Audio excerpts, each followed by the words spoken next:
December 1944. Above the frozen heart of Nazi Germany, a smoking American fighter falls from formation, but the pilot isn't praying. He's counting. In 90 seconds, 4 enemy aces will be dead, and the predators circling him will never understand what killed them. Winter 1940 for blankets Europe in the cruelest cold in living memory. At 20,000 feet, ice crystallizes on plexiglass canopies. Every breath turns to frost before leaving a pilot's mouth. Gun mechanisms seize as metal shrinks in sub-zero temperatures. This is when the Luftwaffe launches its desperate final offensive, hurling every surviving veteran into the frozen airspace between the Rhine and Elbe rivers. The 8th Air Force bleeds bombers daily. Fighter escorts push their fuel reserves beyond safety margins, weaving protective formations around slow-moving fortresses. Every sortie becomes brutal mathematics. Fuel capacity plus ammunition count plus altitude advantage equals life or annihilation. There exists no gray area between them.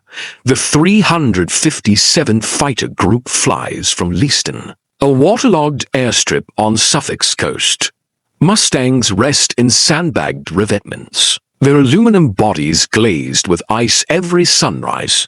Through endless nights, mechanics labor with frozen fingers, calibrating engines and sealing bullet holes. The air reeks of high-octane fuel, burnt powder, and damp clothing dot inside the ready room. Pilots crowd around a cast-iron stove. Plywood walls display tactical maps. Intelligence officers deliver crisp briefings. Targets lie deep in enemy territory. Opposition consists of skilled veterans. Survival requires rigid discipline, formation cohesion, and avoiding recklessness. Captain Robert M. Wilcox occupies a rear seat. 23 years old. Narrow features, penetrating gaze, a craftsman's fingers. He absorbs information silently. His logbook records 37 combat missions with 0 confirmed victories. Not from poor marksmanship, but because he seldom pulls the trigger. He observes, he analyzes, and this makes him lethal in ways nobody yet comprehends. Squadron members label him fortunate because enemy fire has never touched his aircraft, not even once. In aerial warfare, where aluminum and human bodies meet supersonic steel constantly, such fortune breeds distrust. Some believe he avoids engagement. Others consider him overly cautious. A select few suspect he's calculating something beyond everyone else's perception. The mission briefing for December 12th targets Stuttgart's synthetic oil production facility. Anticipated enemy resistance. Heavy, expected casualties. Acceptable. That word acceptable carries tremendous weight in wartime vocabulary. They launch before dawn. Engines belching blue flame from exhaust ports. 48 Mustangs assemble over the English Channel, then bank east toward the pale winter sun. Below, French farmland spreads white and soundless. Above, contrails streak across the frozen sky like equations on a chalkboard. Wilcox occupies the third element, positioned at the formation's trailing edge. His wingman is a lieutenant from Ohio, 20 years old, equal parts enthusiasm and terror. Yesterday Wilcox instructed him to maintain proximity and watch the sun's position. The young pilot nodded. Wilcox offered nothing more. Words mean little. At altitude. The bomber stream materializes as a dark smudge against the horizon. 200 B-17s ranged in combat formations, their contrails weaving through frozen air. Fighters slide into escort positions, cycling above and behind. Radio communication stays minimal. Eyes probe empty blue sky, searching for reflected canopy glare. The distant speck that transforms into mortal danger. The Luftwaffe strikes over the Rhine. They emerge from the sun's glare, as always, Focke-Wulf 190s and Messerschmitt 109s-30, all more splitting into attack formations. Radio frequencies explode with urgent calls. Bandits high. Bandits 6 o'clock. Break right. Break left. The formation disintegrates into individual combat. Each one a geometric equation solved instantly, or not at all. Wilcox watches a 109 scream past close enough to observe the German pilot's head rotate. He doesn't pursue. Instead, he climbs, banking altitude, studying the developing engagement below. His wingman follows, uncertain yet obedient. The clash lasts for minutes. Two Mustangs spiral downward. One B-17 drops from formation, engines streaming orange fire. German fighters disengage and dive away, regrouping northward. The American formation reconstitutes, compressed now, wounded, but functional. Wilcox never fired a single round. That evening at Leiston, debriefing carries palpable tension. Pilots collapse in chairs, mentally replaying combat sequences. Victory claims are submitted. Gun camera film undergoes review. Wilcox sits motionless, his flight report a brief paragraph. No enemy contact. No ammunition expended.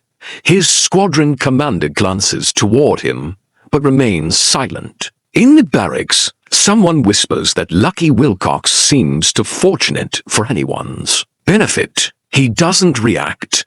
He's sketching in a notebook diagrams, trajectories, velocity calculations, the mathematics of predation.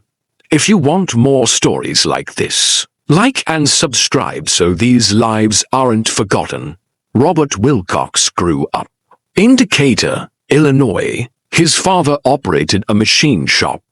His mother gave piano instruction. Their home smelled of cutting oil and sheet music combined. The middle child, quiet and observant, the type of boy who disassembled timepieces to comprehend their mechanisms. He avoided athletics. He consumed engineering publications. At 16, he constructed a miniature wind tunnel in the garage using a salvaged fan and balsa wood airfoils. His father watched him test wing configurations for hours, adjusting attack angles, documenting lift data on graph paper. He questioned the purpose. Wilcox replied he didn't know yet, just exploring possibilities. He entered the University of Illinois in 1939, studying mechanical engineering. He participated in the aviation club, motivated by practicality rather than romance. Flight represented applied physics. He wanted verification that calculations matched reality. They largely did. When war arrived, he volunteered for the Army Air Forces. He didn't wait for conscription. He explained to his mother it was logical the nation required pilots. He possessed the capability. She asked if fear troubled him. He responded that fear was a variable, not a constant. Primary flight training occurred in Texas. He completed solo qualification in 7 hours. Instructors noted his precision, but questioned his aggression. He flew with mechanical smoothness, never exceeding calculated performance limits. In aerial combat training, he demonstrated solid gunnery scores, but rarely engaged mock dogfights. Enthusiastically, he preferred observation, noting effective versus ineffective tactics. One instructor documented in his file, technically proficient, lacks killer instinct. Another noted, overthinks situations, may hesitate under fire. Wilcox graduated mid-class. He requested fighter assignment, not bombers. They assigned him P-51 transition training in California, then England by summer 19 for his initial missions passed without incident. He flew escort duty. He maintained formation integrity. He returned with full ammunition more often than his peers. Other pilots accumulated victories. Wilcox accumulated flight hours. He wasn't frightened. He was computing. Every engagement he witnessed received documentation. He recorded altitude, airspeed, solar position, attack vectors, energy states. He studied how Luftwaffe pilots fought, how they employed vertical maneuvers to preserve momentum, how they disengaged when fuel ran low, diving eastward toward bases. He identified patterns. Most fighter pilots conceptualized combat as individual duels. 1 versus 1 contests of skill and nerve. Wilcox conceptualized systems, energy management, spatial geometry, decision algorithms. He believed optimal combat occurred when your adversary didn't recognize the fight until defeat was inevitable. His wingman once questioned why he rarely fired weapons. Wilcox said he awaited certainty. The young pilot didn't comprehend. Wilcox didn't elaborate. In his notebook, he drafted scenarios. If outnumbered, don't engage on equal terms. If you cannot outclimb them, don't attempt it. If they anticipate retreat, surprise them. And if they perceive you as damaged, reinforce that belief. He underlined this final principle twice. By December 1944, the aerial campaign over Germany has devolved into attrition warfare. The Luftwaffe hemorrhages experienced aviators faster than replacement training can compensate. But surviving pilots are veterans, men with hundreds of sorties, men who know their aircraft intimately. The Allied challenge is numerical. German interceptors attack in successive waves. They've abandoned dogfighting. They slash through bomber formations, fire, and break away before escorts can respond. Strike and evade. It works. Bomber casualties escalate. Doctrine remains clear. Stay with bombers. Don't pursue. Your mission is protection, not glory. But doctrine doesn't account for situations where enemies possess more aircraft than you have bullets.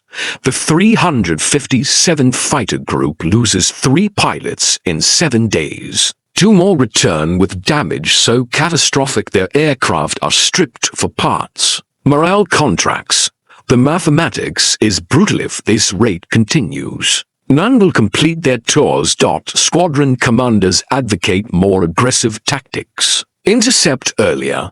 Break formation sooner. Engage before Germans reach bombers. But this thins escort coverage. It creates vulnerabilities, and vulnerabilities prove fatal. Wilcox perceives the problem differently. The issue isn't aggression, it's predictability. The Luftwaffe knows escort behavior, because escorts always behave identically. Formation, discipline, defensive weaving, textbook tactics, all sound, all expected.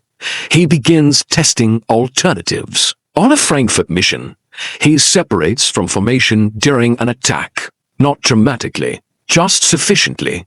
He reduces throttle, allowing his Mustang to drift lower and slower as though his wingman radios frantically. Wilcox clicks the microphone twice. Stand by. To 109 spot him. They roll away, diving toward the kill. Easy prey, a crippled Mustang. They close to 400 yards. 300. Wilcox remains still. 200 yards. They open fire. Tracers arc past his wing. Then he acts. Full throttle. Hard left reversal. Pulling 6 gravities. The Mustang snaps around, energy flooding the airframe. The 109s overshoot. Their closure velocity excessive. Wilcox inverts, pulls through, and positions behind the trailing German. 1 burst. 2 seconds. The 109's canopy disintegrates. It rolls left and plummets, trailing smoke. The second German brakes hard, attempting to climb out. Wilcox doesn't follow. He noses down, accelerates, and extends away. The German climbs alone. Confused, when he levels out, Wilcox has vanished. No extended dogfight. No fuel wasted circling. Just physics bait. Trap. Execution. His wingman stays silent during the return flight. At debriefing, Wilcox files the claim. 1 destroyed. Gun camera confirms it. The squadron commander asks what happened. Wilcox says he exploited energy advantage. The commander nods slowly. He doesn't probe further, but other pilots hear about it. The quiet guy who feigned damage and scored a kill. Some consider it clever. Others consider it risky. One captain calls it a stunt. Wilcox doesn't debate. He simply writes in his notebook. Test 1 successful. He repeats the test 3 days later. Different outcome. The German doesn't take the bait. He circles high, wary. Wilcox aborts and rejoins formation. No consequences. But now he knows it exploits aggression, not caution. He refines the model. You can't simulate damage prematurely. You can't make it obvious. It must appear authentic. Engine smoke, shallow descent, erratic control. Just enough to trigger predatory instinct without arousing suspicion. And you'll need a wingman who understands silence means trust, not disaster. He approaches his squadron. Commander, he says he wants to attempt something unconventional on the next deep penetration mission. The commander is skeptical. Wilcox explains the logic. Energy states, overshoot mechanics, psychological exploitation. The commander listens. Finally, he says, you get one opportunity. If it fails, you follow standard procedures. Understood. Wilcox nods. He doesn't mention he's already tested it twice, or that the mathematics indicate it should succeed every time against the correct opponent. He simply says, understood, sir. December 19th. The target is Kasseler marshalling yard deep in Germany, congested with supply trains heading east. Weather is marginal. Low cloud ceiling, ice accumulating on wing leading edges. The mission nearly cancels, but bombers launch anyway. Fighters follow. Wilcox briefs his wingman before takeoff. He explains what to anticipate. If I call trail, drop back and gain altitude. Don't follow me down. Just observe and provide cover. The lieutenant asks what he's planning. Wilcox says, an experiment. The eastbound flight is turbulent. Convection bounces the formation. Visibility deteriorates. They penetrate German airspace beneath a gray ceiling. The world below a smear of snow and shadow. Bombers reach the target. Flak erupts in black bursts, staining the sky. The fortresses hold formation. Bomb bay doors opening. Then fighters arrive. Messerschmitts a full grupp. 30 aircraft. Possibly more. They dive through the cloud deck, slashing toward bombers. Uncoordinated assault. Radio frequencies erupt. Bandits high. Bandits 12 o'clock. Engage. Engage. American fighters break into them. The sky becomes tangled contrails and tracers. Wilcox's element occupies the bomber string's left flank. He observes for 109s rolling in, heading toward a straggling B-17. He doesn't target the leader. He targets the second pair. Then he executes something unexpected. He reduces power.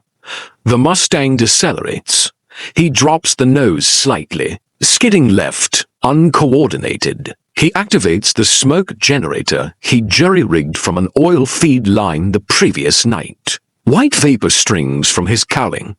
On the radio, his wingman reports, lead is hit. Lead is trailing smoke. The two 109s notice. They abandon their bomber, run and turn toward him. Easier kill. The Mustang is low, slow, smoking. They dive in. One high, one low. Textbook bracketing. Wilcox counts to 3. Then he cuts the smoke, slams throttle to firewall, pulls hard into the diving 109, the Mustang's speed jumps 40 knots into seconds. The turn tightens viciously. The German realizes too late. He attempts to pull out. He can't. Wilcox is already inside his turn radius. One brief burst. 30 rounds. The 109's wing root shreds.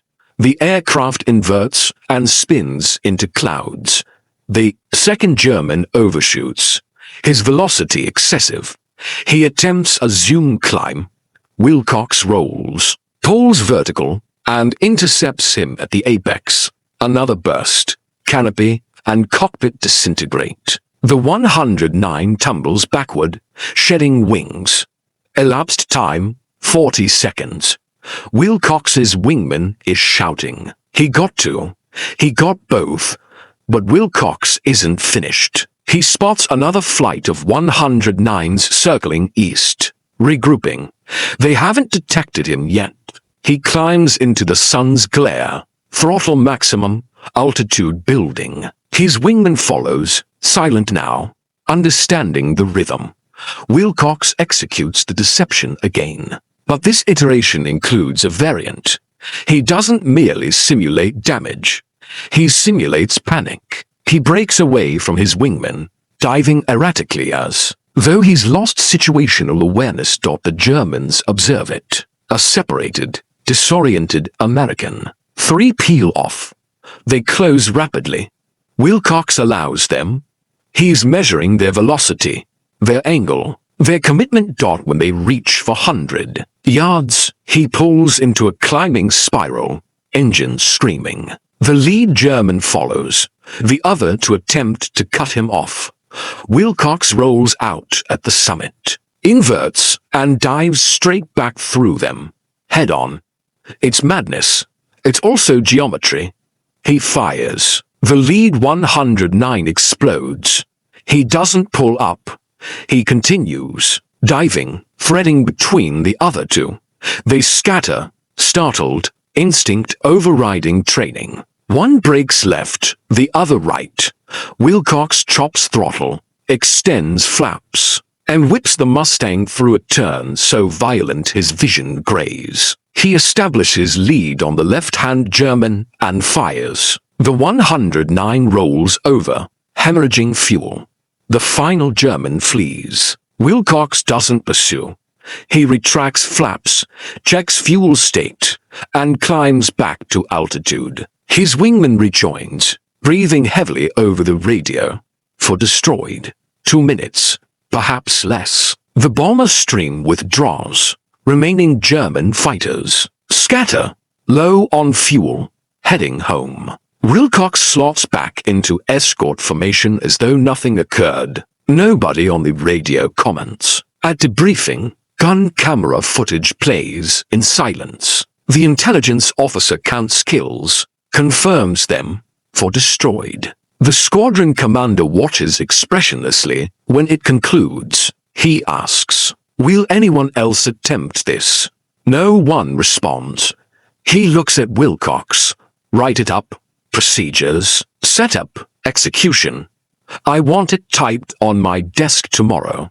Wilcox nods. The report spans 3 typed pages with diagrams included. Wilcox titles it Exploitation of Predatory Instinct in Enemy Fighter Tactics.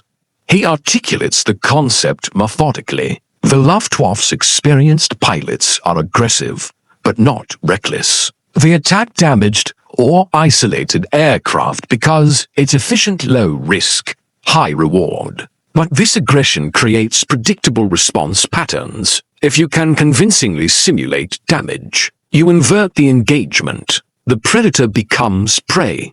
They commit to an attack profile assuming you're vulnerable. You're not. You exploit their closure speed and tunnel vision against them.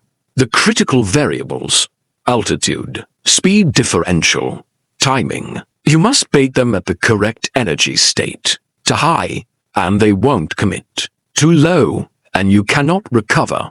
The margin is narrow but reproducible. He includes performance data, Mustang acceleration curves, turn radius versus velocity, overshoot geometry. He references test flights he conducted over Leaston, using friendly aircraft as simulated adversaries. He doesn't mention constructing the smoke generator himself from spare components, or testing it alone at night so nobody would question him. The squadron commander reads it twice. Then he forwards it to group headquarters. The group commander reviews it. He summons the operations officer. They spread the diagrams across a table and analyze them step by step. The operations officer says, "It's excessively risky. If the deception fails, you're slow, low, and isolated, dead." The group commander asks, "How many times has Wilcox employed it?" 6 times. 6 kills. No damage. The operations officer falls silent. The group commander says, "Train to other pilots. Volunteers only. We'll implement it on the next deep penetration mission, controlled test. If it works, we expand it. If it doesn't, we stop." 3 days later, the captains sit in a briefing room with Wilcox. He explains the technique, not just mechanics, but psychology. You must sell it. If you're pretending, they'll detect it. You must commit to the deception. Damaged aircraft don't fly smoothly. They skid. They wallow. They appear panicked. One captain asks, "What if they don't bite?" Wilcox says, "Then you didn't sell it convincingly, or they're fuel depleted. Either way, abort and rejoin. No loss."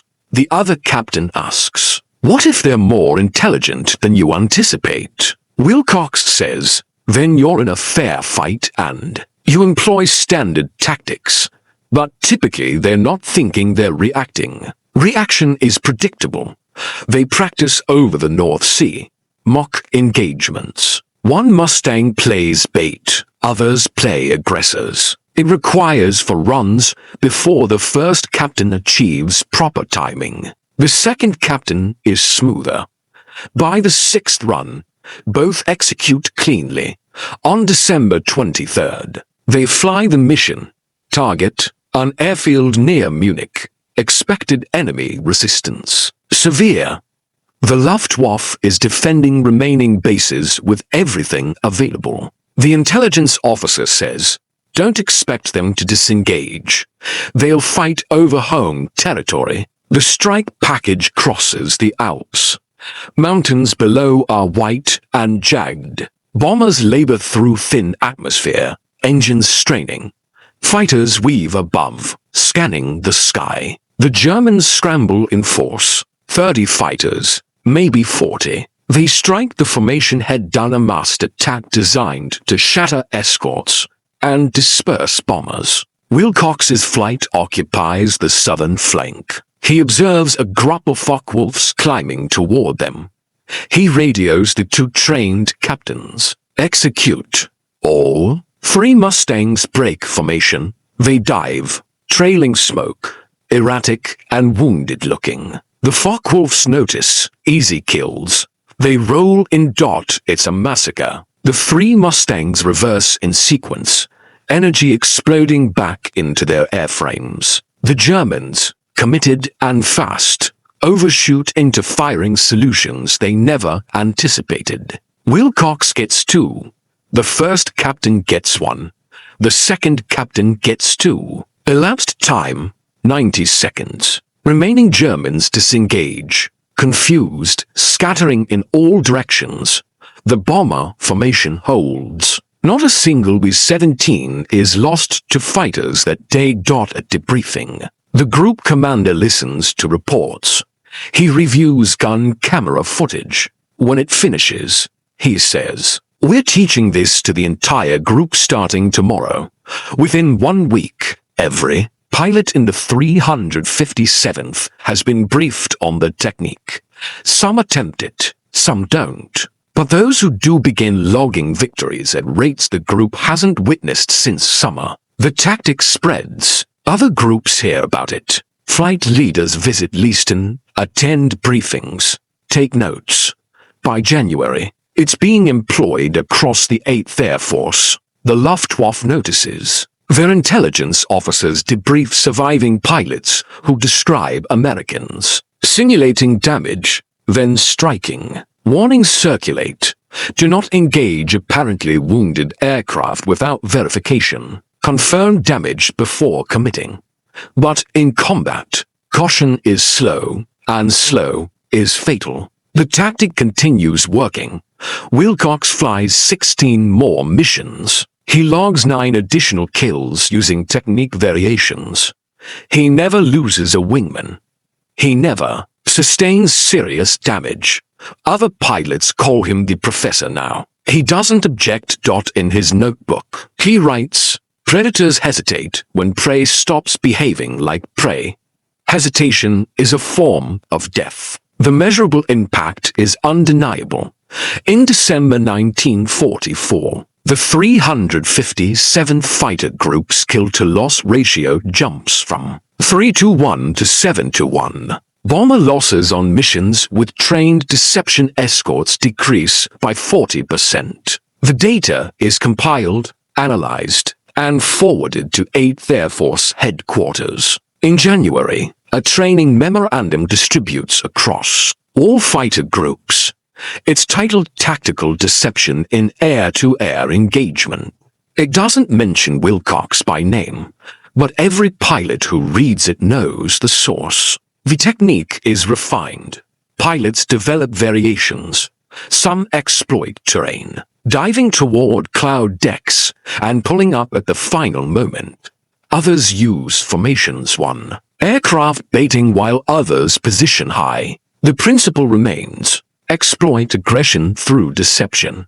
The Luftwaffe adapts slowly. By February, German pilots exercise more caution.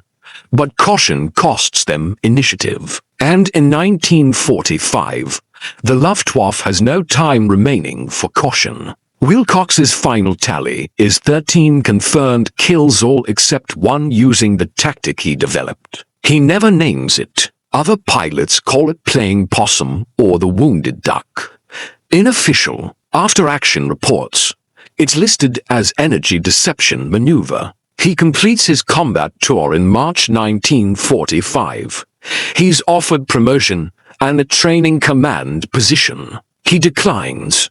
He says he wants to return home, complete his degree. The group commander doesn't argue. Before departure, a young lieutenant asks how he conceived the idea.